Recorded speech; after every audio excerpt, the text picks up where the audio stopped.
শুভ সকাল সবাইকে। সবাই কেমন আছো? আশা করছি সবাই ভালো আছো, আমিও ভালো আছি। তো কালকে তো একাদশী গেছে, আজকে দ্বাদশী, তার পারণ আছে, 9টার মধ্যেই পারণ। তো তার জন্য সকাল সকাল রান্না করতে হবে। আর এই জন্য শাশুড়ি মায়ের একদম ভোরবেলা থেকে ঘুম ভেঙে বসে আছে, বেচারি আর ঘুমাতে পারেনি। তখন থেকে ঘরে বাইরে খালি করছে যে কি করবে সে, তার ছেলে কি খেয়ে যেতে পারবে? তার ছেলে তো কালকে একাদশীর উপাস ছিল, আজকে ছেলে মনে হয় না খেয়েই যায়, এই অবস্থা। তো এটা যদি তার বাড়ি হইতো তাহলে দেখা যায় তো এতক্ষণে তার রান্না কমপ্লিট, ছেলে যাবে রান্না বান্না করে রেডি থাকতো। কিন্তু এখানে আসছে যেহেতু বেশি দিনও হয়নি, 3-4 দিন হয়েছে, এখনও এখানে বুঝতে পারতেছে না কি করবে। আবার নিরামিষ আমিষের একটা ব্যাপার আছে। আর ওনার নিরামিষ বলতে একেবারে অন্যরকম।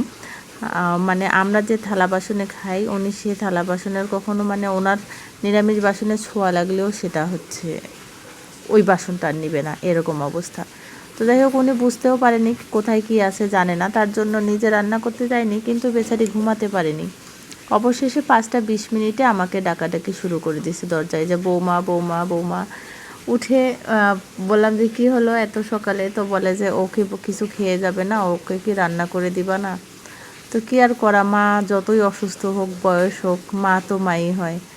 মা চিন্তা করছে যে ছেলে কালকে না খেয়েছিল, না খেয়ে বলতে ভাত খায়নি, তো এই ছেলে আমার যদি বৌমা ওঠার কারণে না খেয়ে যায় তাহলে কি হবে, এই চিন্তায় বেচারি ঘুমাতে পারিনি। তো আমি আবার উঠে সব কাজকর্ম করে রান্না শুরু করে দিলাম। আর এই যে রান্না করতেছি এই ডালের বড়া বানিয়ে, এটা হচ্ছে সব তো নিরামিষ রান্না, তার জন্য এটা হচ্ছে চাল কুমড়ার মধ্যে দিলাম, একটু কচুরলতি ভাজি করলাম। মাকে বললাম কিভাবে খাবে, তো সে নাকি ভাজি খাবে, তো কচুরলতি ভাজি করলাম। এদিকে মুগের ডাল করা হয়েছে আর বেগুন ভাজি করছি।